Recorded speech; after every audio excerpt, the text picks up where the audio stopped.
갑자기 며느리가 손을 찰싹 때리고 소리를 질렀습니다. 아, 어딜 만져요. 그 더러운 손으로 밭일하고 온 병균 덩어리 손으로 갓난아이를 만지는 거 너무 몰상식하지 않아요? 며느리 말에 충격받은 우금화 여사님은 그 자리에 멈춰버렸습니다.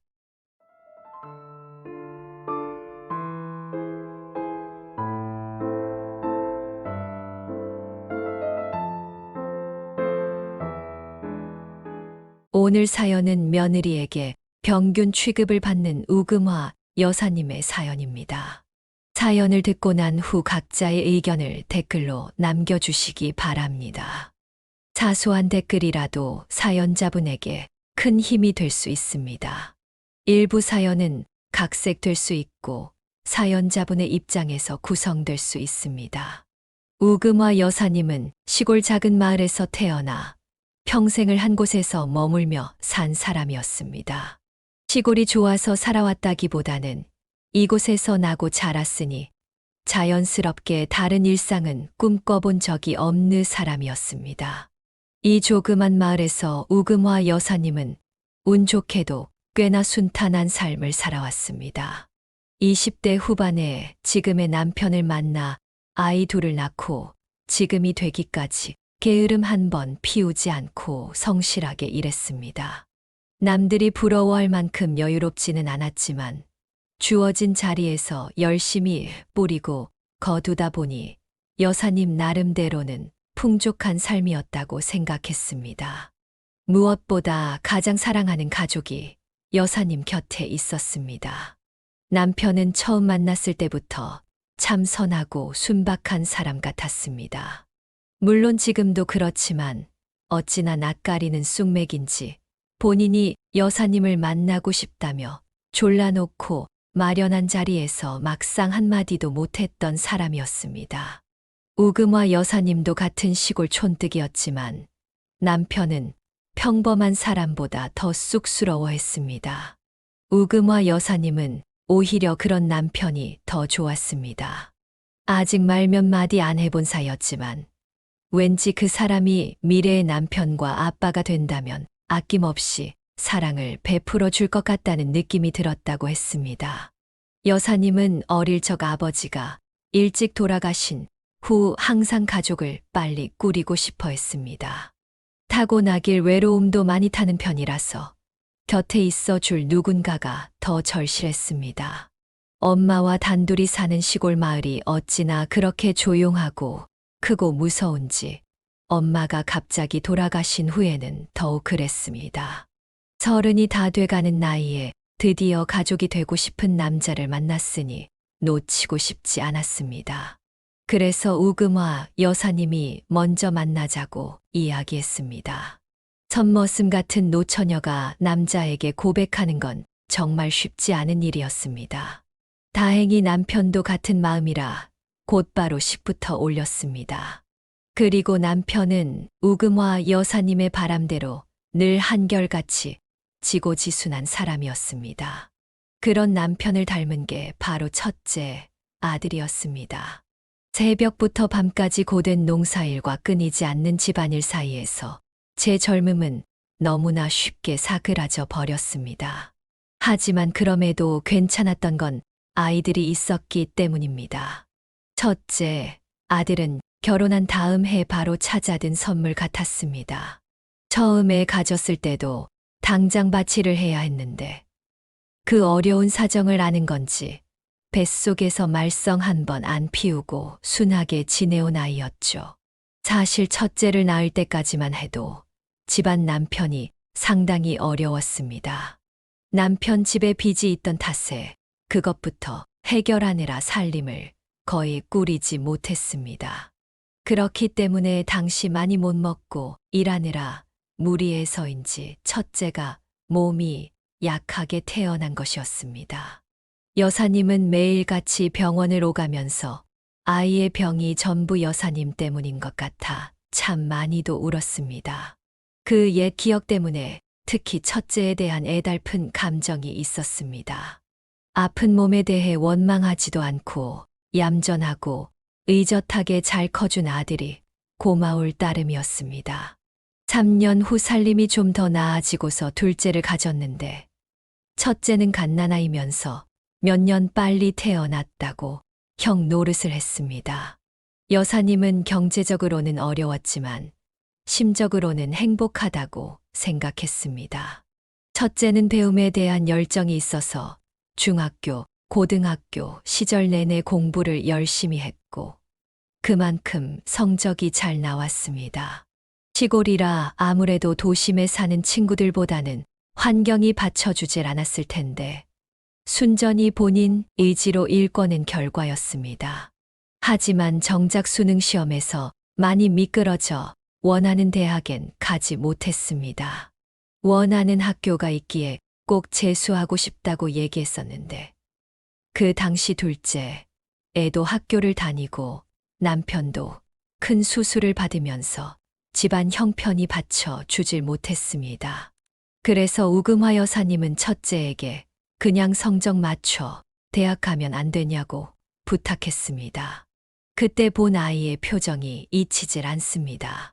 한 번도 떼쓴 적 없는 아이였는데 우금화 여사님의 말을 듣고는 아무 말 없이 땅만 바라보았습니다. 우 여사님은 가슴이 무너지는 듯 했습니다. 우금화 여사님은 나만 평생을 희생하면 된다고 생각했는데 이제 자식에게까지 포기와 희생을 요구하고 있었습니다. 고작 1년을 더 공부하고 싶단 거였는데 그것조차 못 해주다니 자식에게 너무 큰 죄를 짓고 있다는 생각이 들었습니다. 그걸 다 알면서도 우금화 여사님은 눈물을 머금고 또다시 부탁해야만 했습니다. 이번에도 첫째는 늘 그래왔듯 알겠어요. 라고 했습니다. 삶을 살아가는 게 아니라 어떻게든 살아낸다고 해야 할까요? 그렇지만 가족이 있기에 그 이름 아래 가족들은 서로를 기댄 채 근근히 하루하루 버텨나갔습니다. 그래서 여사님은 아이들에겐 평생을 미안하고 고마운 마음뿐이었습니다. 부족하게 사는 걸 당연히 만든 게 미안해서 대놓고 말은 못하고 잠든 아이들에게 많이 사과도 했습니다. 그렇게 장남이 대학을 가고 여기와는 거리가 떨어진 수도권에서 생활하게 되었습니다. 대학 가서도 성실히 공부한 덕분에 늘 우수한 성적을 거둘 수 있었고 취직까지 남들보다 빨리 했습니다. 어느 날 아이가 왔어. 엄마 아빠를 생각해서 열심히 나아가다 보니 이렇게 좋은 결과를 얻을 수 있었어. 그러니까 이제 나한테 미안해하지 마. 지금 내가 여기까지 온 것도 전부 가족 덕분인 거 알고 있어. 라고 하더군요. 그 말을 듣는데 어찌나 눈물이 나오던지 아들이 기특하기도 하고 그럼에도 더 미안하기도 하고 복합적인 감정이 들었습니다. 첫째는 앞으로 혼자 잘 헤쳐나가겠다고 했지만 우금화 여사님의 눈에는 아직 어린아이에 비교적 더 오래 품었던 둘째도 성인이 돼서 자취를 시작했습니다. 그래서 남편과 우금화 여사님은 첫째와 둘째의 집을 마련해 주고 싶어서 일을 더욱 늘리고 열심히 모아뒀습니다. 다행히 시간이 갈수록 농사일도 안정적으로 자리를 잡아서 벌이도 많이 좋아졌습니다. 전에 허름했던 집을 허물고 더 크고 깔끔한 집도 지을 수 있게 되었습니다. 다만 4명이 있던 복잡거리는 집에서 다시 2명이 되니 적적했습니다. 하지만 매일 아이들과 통화할 때면 그 허전함이 눈 녹듯 사라지고 다시 내일을 살아갈 힘이 생기곤 했습니다. 멀리 떨어져 있어도 목소리 한번 들으면 곁에 있는 듯 마음이 놓이니 가족은 가족이 맞나 봅니다. 그렇게 몇 년이 흘렀습니다. 첫째가 결혼하고 싶은 여자가 생겼다며 데려왔습니다. 이제 결혼 정년기가 되기도 했고 남편의 건강이 점점 안 좋아지니 이제 마침 아이들이 결혼하면 좋겠다고 생각하던 참이었습니다. 고등학교 후배인데 우연히 만났다가 자신이 좋다며 따라다니기에 연애를 시작했다고 합니다. 우금화 여사님은 아들 말만 믿고서 얼른 데려오라고 했습니다. 아들이 여자를 데리고 온 것도 처음이었는데 그것도 결혼을 생각하고 있는 사람이라 하니 무척 떨렸습니다. 며칠 전부터 집과 마당을 깨끗이 치우고 깔끔한 인상을 주고 싶어서 가장 좋은 옷으로 차려입은 후에 아들 내외를 맞이했습니다. 아들이 데려온 여자는 생각과는 달리 화려한 인상이었습니다. 첫째는 쑥기가 많이 없고 소극적인 편이라 비슷한 사람을 만날 줄 알았습니다. 그런데 예상과는 달리 도도함이 물씬 풍기는 외모의 여성이었습니다. 안녕하세요. 어머님 처음 뵙겠습니다. 제 이름은 김효정입니다. 편히 불러주세요. 그런데 여기까지 오는데 생각보다 거리가 좀 있긴 하네요. 처신사부터 멀다는 이야기 당황스러워서 미안하다고 사과했습니다. 하긴 요즘 사람들은 이런 산골짜기까지 오는 게 낯설었겠다 싶었습니다. 그런데 익숙한 대화 흐름인 듯 옆에서 듣고 있던 아들이 오기 전부터 내가 멀다고 말했잖아. 밥 먹을 거니까 가서 앉아 있어. 라고 한 소리 했습니다.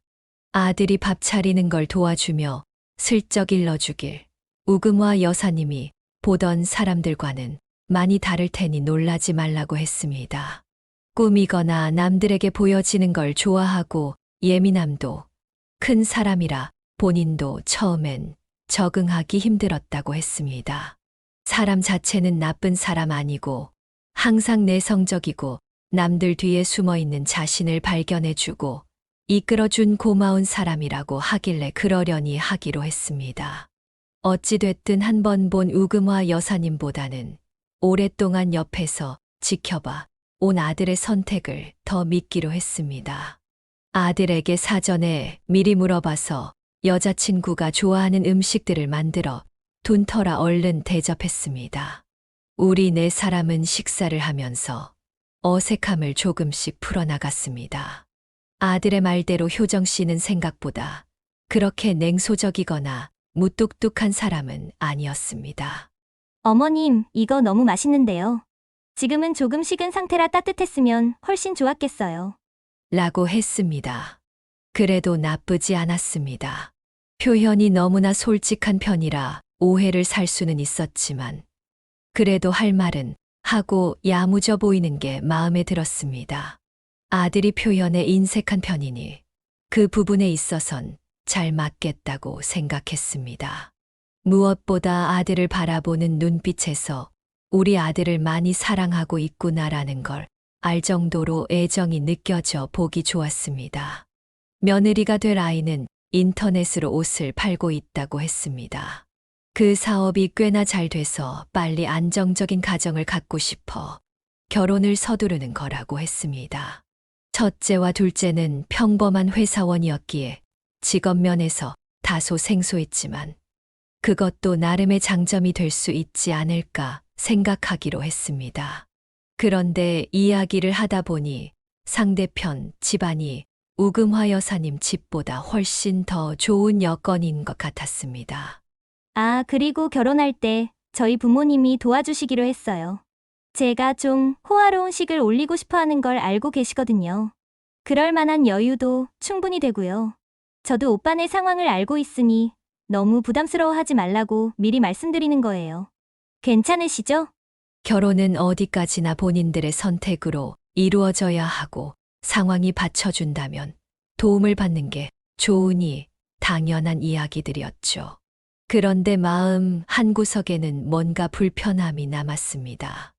왠지 우금화 여사님의 어려운 형편을 미리 들킨 탓에 아들이 주눅 들진 않을까 하는 불안이 들었던 것 같았습니다.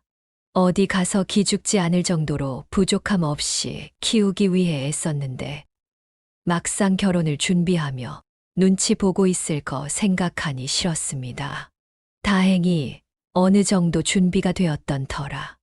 효정 씨, 집은 우리가 준비해 갈 테니 그건 걱정 말아요. 집은 제가 생각해 둔 곳들이 몇 곳 있는데 어머님이 해주실 수 있으세요? 집은 원래 우리가 아들 명의로 마련해 주려고 했어요. 가장 크고 좋은 곳까진 못해 주더라도 어느 정도 마음에 드는 곳은 괜찮을 거예요. 한번 생각해 봐요. 아들은 생각지 못했다는 듯 놀라더니 고개를 숙였습니다. 집으로 돌아가기 전 아들이 우금화 여사님에게 다가와 손을 잡고서 작게 말했습니다. 자기도 모아둔 돈 있으니 무리하지 말라고요. 있으면 얼마나 있겠냐만 그래도 여태 맘고생했겠다 싶어 오랜만에 품에 안아주었습니다. 결혼 준비는 순조롭게 잘 흘러간 듯 했습니다. 며느리는 그 뒤로 한 번도 찾아온 적 없었습니다. 이따금 얼굴을 마주할 때면 반갑게 인사는 하지만 그때 잠시뿐이었고요. 사돈댁은 개인 공장을 운영하고 계셨습니다. 며느리는 부유한 집안에서 곱게 자란 아이가 같아 보였습니다. 항상 딸아이의 의견을 들어주고 따라주었으니 아마 이번 결혼까지 허락한 거였겠죠. 사돈댁에서는 여사님의 집안을 탐탁지 않아 하는 듯 보였습니다. 마음이 걸렸지만 본인들이 좋다는데 어른들의 의견이 뭐 중요할까요? 여사님은 고비를 잘 넘기며 무사히 장가 보낼 수 있었습니다. 며느리가 고른 집은 생각보다 그렇게 부담스러운 가격은 아니었습니다. 아들이 돈을 더 보탠 건지 뭔진 모르겠지만 다행히 우금화 여사님이 해줄 수 있는 합리적인 가격이었습니다. 게다가 그 집이 가장 마음에 든다니 우 여사님 입장에서도 뿌듯했습니다. 결혼하면서 직장을 따라 첫째 내외는 지역을 옮겼는데 운 좋게도 비교적 우금화 여사님 집과 가까운 쪽이었습니다. 차로 20분이면 가는 곳이었죠. 며느리는 옷 파는 일을 잠시 쉬면서 유튜브로 영상을 올리는 일을 한다고 했습니다. 매일 일상을 찍어 올리면 사람들이 보고서 조회수를 높이고 수익을 얻는다고 했습니다. 요즘 젊은 친구들이 그런 방식으로 본인을 알리면서 돈을 벌기도 하나 봅니다. 그래서 며느리가 그 집이 굉장히 마음에 들었나 봅니다. 그 집은 조금 한적한 곳에 위치하지만 마당도 있고 근처 자연 풍경도 유명한 곳이라 영상에 잘 담겼을 테니까요. 집을 마련할 때 돈만 보내줬지. 우금화 여사님도 지금까지 사진만 봤던 곳이라 아들이 결혼한 후에 남편과 함께 한번 찾아가 본 적 있었습니다. 며느리가 감각이 뛰어났습니다. 집을 아주 잘 꾸며 놓았습니다.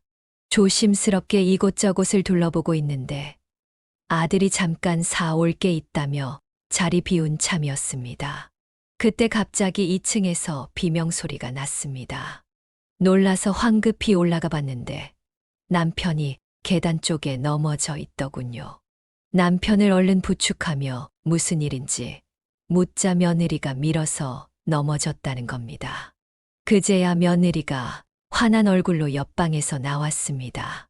놀란 우금화 여사님이 자초지종을 물어보았더니 여기 복도에 걸어둔 신발을 아버님이 제 허락도 없이 만지려고 했어요.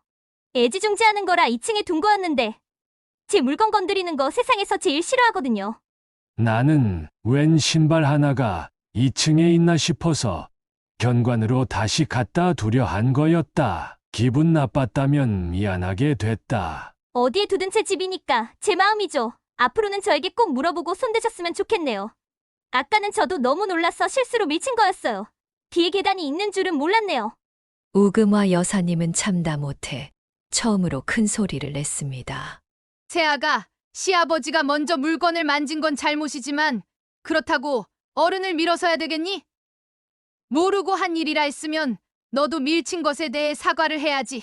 계단에서 잘못 떨어져서 큰일이라도 났으면 어쩌려고 그랬어? 며느리는 잠시 씩씩거리더니 죄송하단 말 한마디 하고서 바로 방으로 들어가 버렸습니다.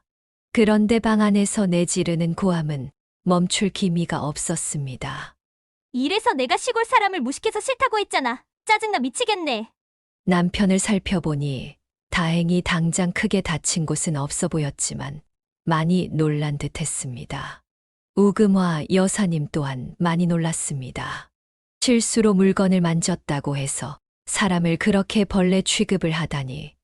우금화 여사님 부부는 며느리의 행동에 너무 충격받아 곧장 차를 타고 집으로 돌아왔습니다. 집에 도착할 즈음 아들에게서 전화가 왔습니다. 왜 말도 없이 가셨어요? 남편이 말하지 말라고 해서 그냥 넘어가기로 했고 볼일이 생겨 급히 집으로 왔다고 둘러댔습니다. 막상 집에 도착해서 살피니 남편의 발목이 많이 부어 있었습니다. 다음 날 일찍 병원에 가서 진료를 받았더니 염좌라는 진단을 받았습니다. 다쳤을 때부터 많이 아팠을 텐데 걱정시킬까봐 남편이 말을 안 했던 모양이었습니다. 치료받는 남편을 보니 우리 둘의 신세가 딱해서 눈물이 나오려는 걸 간신히 참았습니다. 아들이 결혼 전 며느리의 그런 면을 진작 알았다면 무언가 달라질 수 있었을까요? 그날 밤 며느리에게서도 전화가 왔습니다.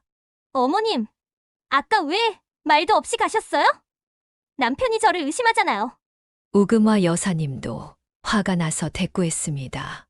오늘 있던 일은 말하지 않았다. 이제 우리 가족도 됐는데 앞으로도 오늘처럼 그런 식으로 된다면 어른으로서 따끔하게 일러야겠다. 며느리는 넉살 좋게 웃으며 대답했습니다. 다음부턴 조심할게요.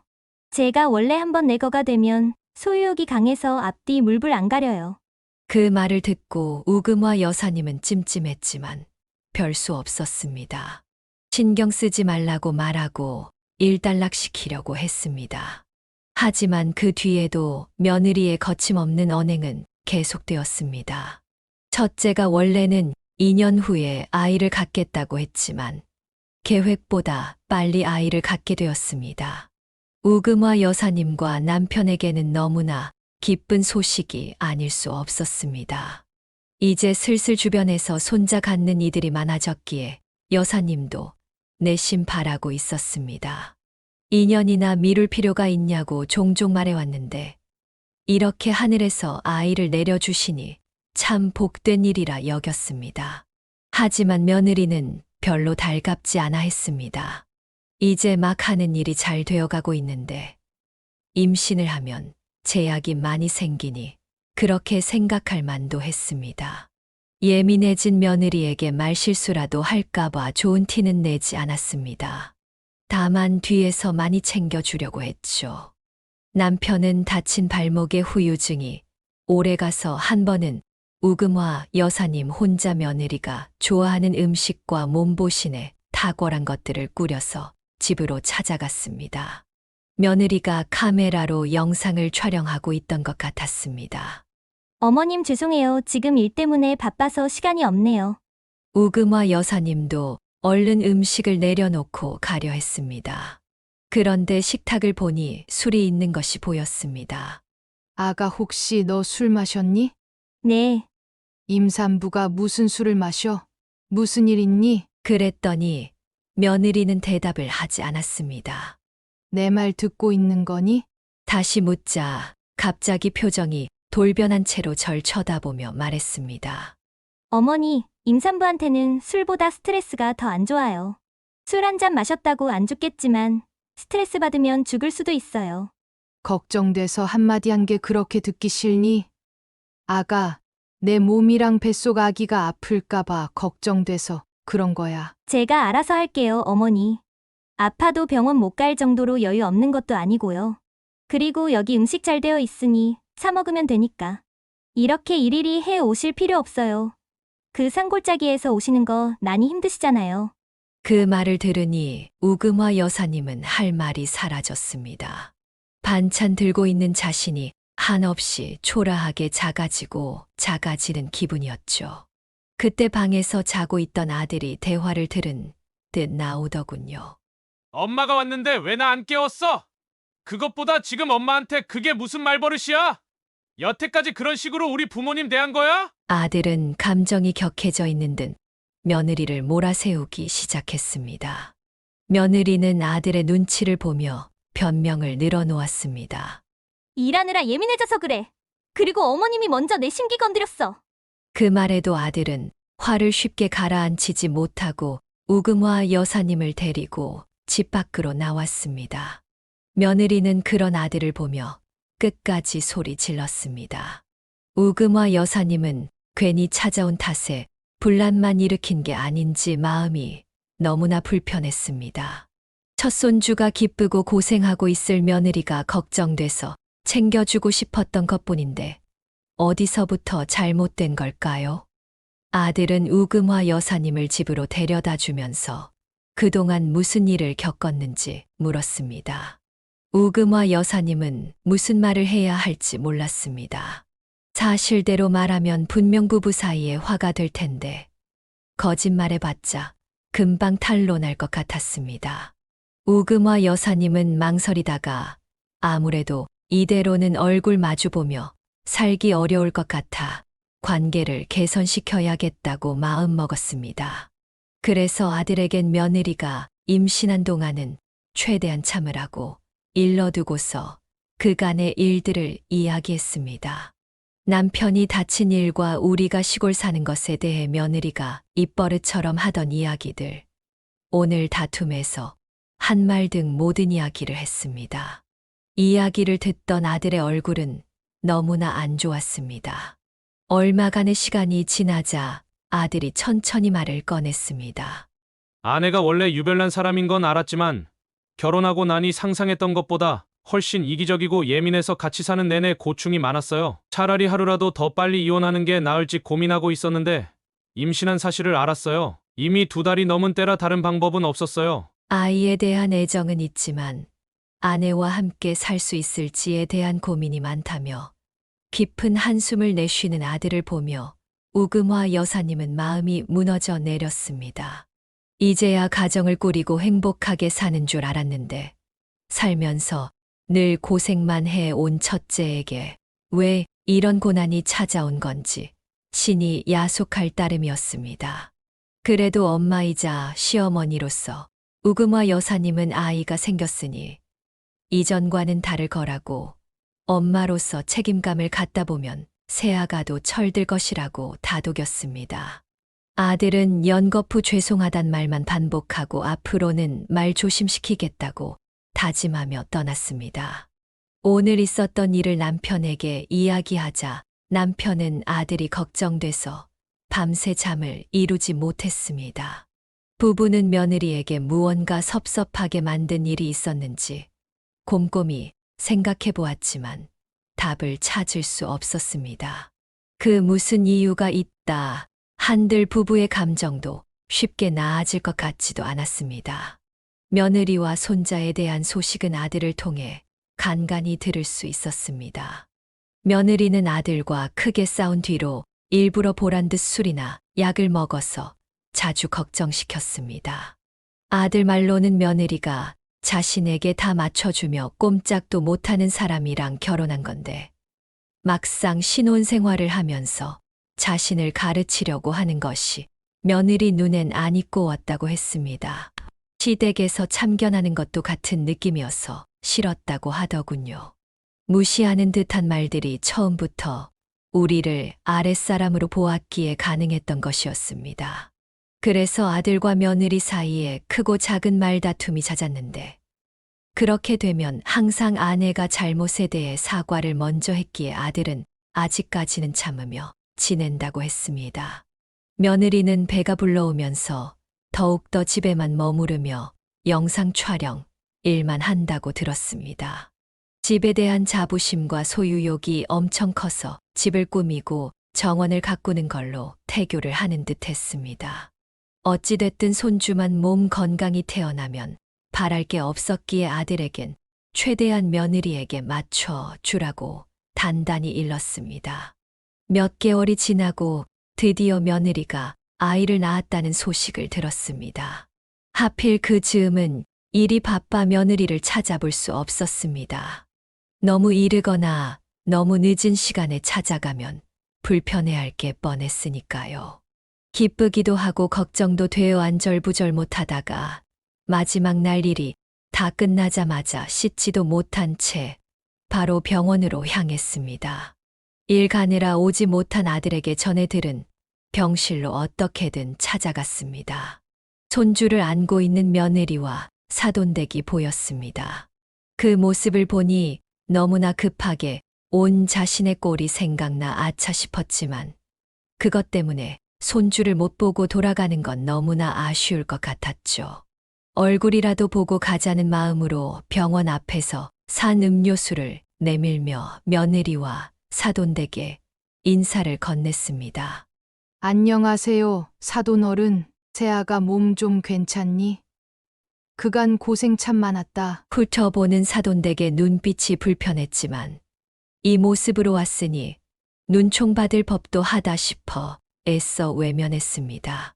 한 번 보아도 괜찮겠냐고 묻고는 조용히 며느리가 안고 있는 아이에게 다가가 얼굴을 보았습니다. 그런데 포대기에 가려져 아이 얼굴이 잘 보이지 않았습니다. 좀 걷어내고자 아이 얼굴 쪽에 손을 가져갔는데 갑자기 며느리가 손을 찰싹 때리고 소리를 질렀습니다. 아, 어딜 만져요. 그 더러운 손으로 밭일하고 온 병균 덩어리 손으로 갓난아이를 만지는 거 너무 몰상식하지 않아요?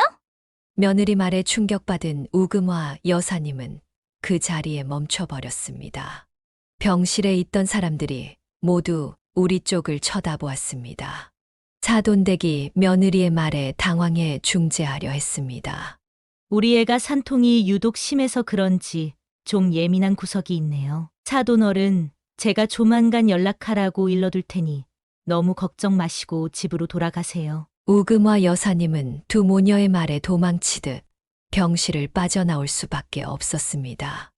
60이 다 된 나이에 창피한 것도 모르고 병실 복도에서 눈물 콧물을 쏟으며 펑펑 울었습니다.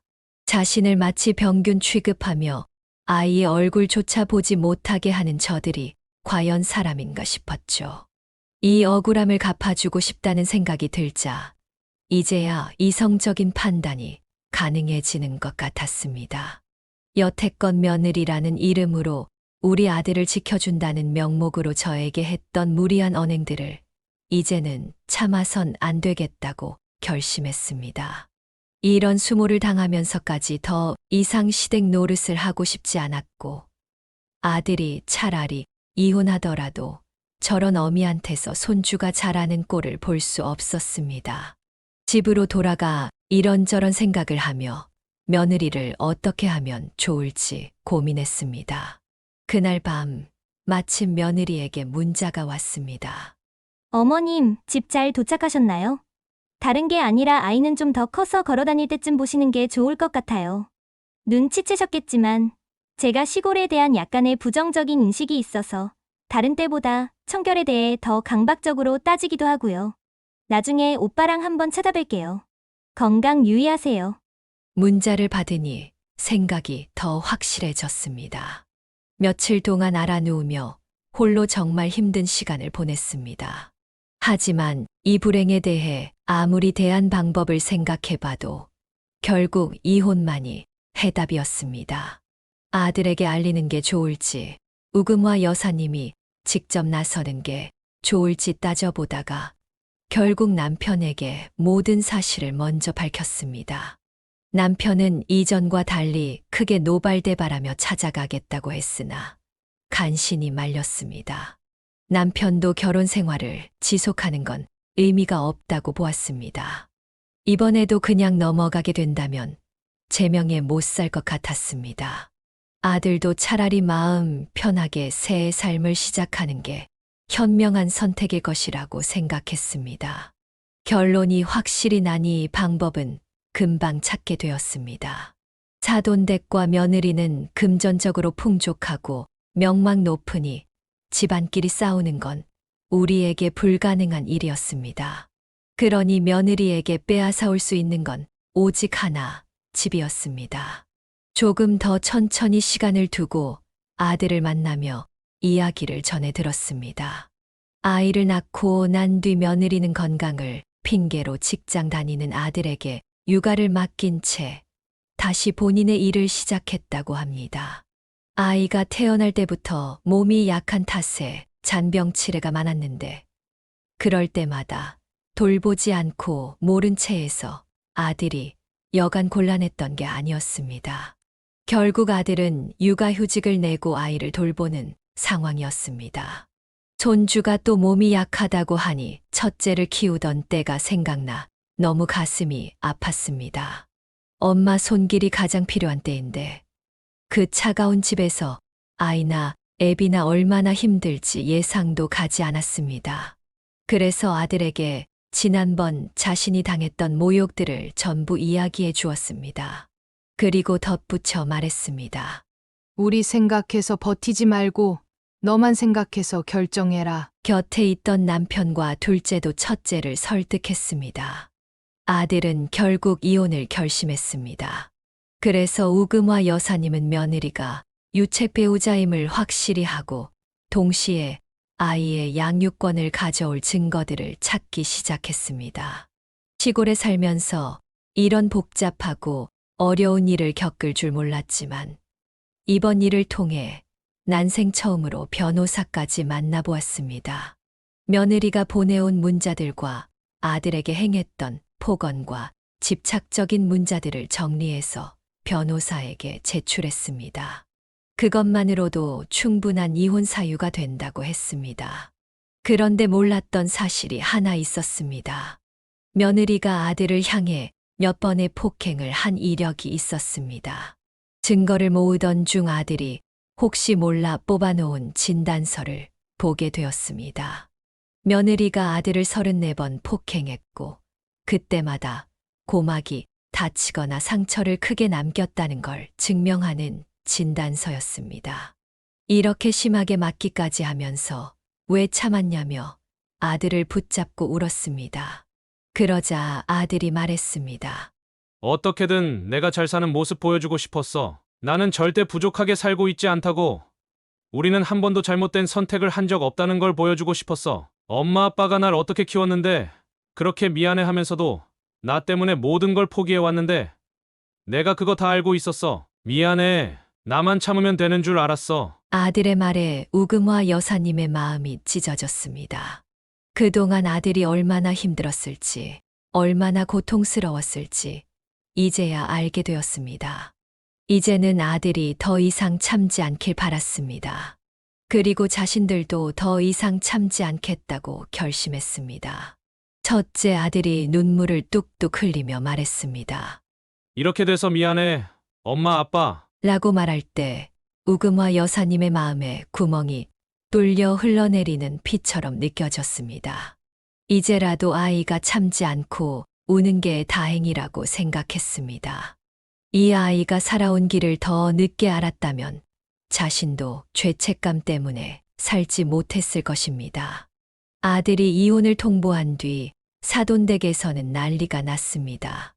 아들이 외도를 했다는 둥, 아내가 애를 낳자마자 버리는 파렴치라는 둥, 고소하겠다는 둥, 집을 내놓으라는 둥 말도 안 되는 이야기를 뻔뻔하게 하더군요. 하지만 이쪽에는 그동안의 증거가 다 있었으니 걱정할 바 없었습니다. 다행인지 뭔지 며느리가 항상 자기 분에 못 이겨 일방적으로 보낸 문자들이 고스란히 증거물이 된 덕분에 이혼은 수월했습니다. 그런데 생각보다 며느리가 아들에 대한 마음이 정말 컸던 모양입니다. 그런 짓을 하고도 염치가 있나 싶었는데 사실 아들에 대한 사랑이 너무 커서 그것이 훗날 일방적인 집착으로 변한 것 같았습니다. 어떻게 자기를 버릴 수 있냐면서 법원 앞에서 매달리고 난리도 아니었다고 하더군요. 아마 그 부분이 가장 충격으로 다가왔던 모양입니다. 하지만 남은 단계가 있었기에 저희는 멈출 수 없었습니다. 그 다음은 집이었습니다. 둘째가 법률계 쪽에서 일하는 덕분에 도움을 많이 받았습니다. 사돈댁이 많은 돈을 쓰면서까지 소송을 걸기에 많이 힘들었지만 다행히 아들에게 준 그 집은 우금화 여사님의 명의였습니다.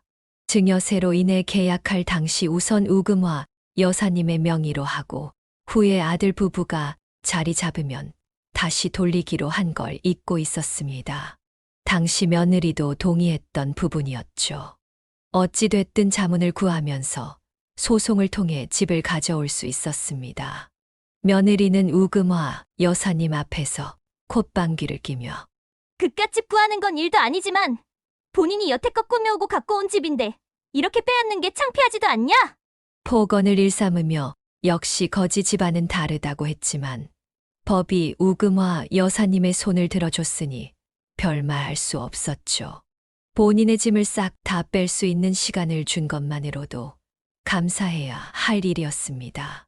그리고 마지막은 손자였습니다. 아직 너무 어린 아가라서 엄마에게 유리했지만 며느리가 유책 배우자임을 증명하고 양육의 자격이 없다는 것을 입증하면 우리에게 유리한 싸움이었습니다. 우리는 하나씩 증거를 찾기 시작했습니다. 며느리가 임신 당시 술을 마신 사실을 증명할 수 있는 문자 내역과 아이를 낳은 후 가족의 방문을 제안하고 본인은 양육의 의무를 다하지 않아 배우자와의 잦은 싸움을 일으켰다는 증거들이었습니다. 아들이 육아휴직을 낸 상태이고 경제적인 능력도 부족하지 않으니 확실히 유리한 듯 보였습니다. 그러자 며느리는 사람을 써서 우리 가족을 죽이겠다고 협박하면서 엄마에게 자식까지 뺏어가는 쓰레기들이라고 비난했습니다. 이제는 이성이 없는 사람처럼 보였습니다.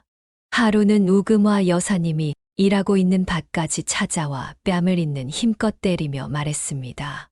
아주머니, 그렇게 증거 떠들어대며 내세우더니 그럼 어디 한번 지금 제가 때린 것도 증명해 보시죠. 이런 흙밭에서 그렇게 좋아하는 증거 찾아보라고요. 더 이상 진흙탕에서 같이 구르기 싫으면 그만해요. 나도 더는 못 참거든요. 폭언을 늘어놓고 돌아갔습니다. 그런데 의도치 않게 우금화 여사님 밭 앞에 있는 인삼밭 쪽 CCTV에 며느리가 온 게 찍혔습니다. 증거가 생겼는데 모른 채 할 수는 없으니 우금화 여사님은 곧장 병원으로 가서 진단서를 받아내었고 곧바로 며느리를 폭행죄로 고소했습니다. 그동안 저에게 했던 폭언도 옆에 있던 둘째가 기록해 두었으니 모욕죄도 더해졌습니다.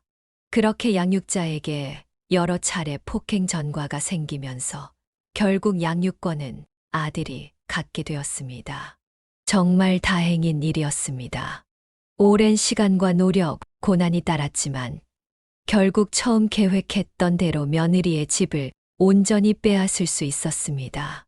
그제야 가족들은 긴긴 싸움을 멈출 수 있었습니다. 며느리는 이 요란한 과정 속에서 소문이 퍼져 영상 촬영 일도 그만두게 되었습니다. 원래 같으면 쉽게 물러날 성격이 아니었지만 아마 그 아이도 애를 낳고서 바로 여러 차례 소송과 싸움을 하며 많이 지친 것 같았습니다. 그런 상태에도 여태껏 많이 악쓰며 버텼으니 다른 의미로 대단한 것 같기도 했습니다. 번호를 차단해 둔 탓에 우리의 마지막 만남은 경찰서를 끝으로 했습니다.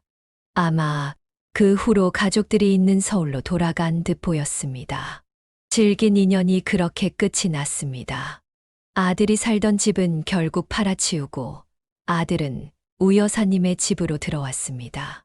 당분간은 여기서 손자를 돌보며 휴식을 갖기로 했습니다. 다시 집으로 돌아왔다며 좋아하는 아들을 보니 씁쓸하기도 하면서 내심 안심이 되었습니다.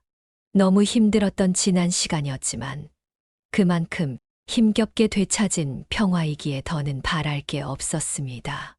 여기까지가 우금화 여사님의 사연이었습니다. 결국 모든 것이 다시 제 위치를 찾아나는 것 같아 다행입니다. 여기까지가 우금화 여사님의 사연이었습니다. 결국 모든 것이 다시 제 위치를 찾아나는 것 같아 다행입니다. 사연을 듣고 댓글로 의견을 남겨주시기 바랍니다. 사소한 의견일지라도 사연자분에게는 큰 힘이 됩니다. 노골적인 악성 댓글은 사연자분에게 상처가 될 수 있으니 삼가주시기 바랍니다.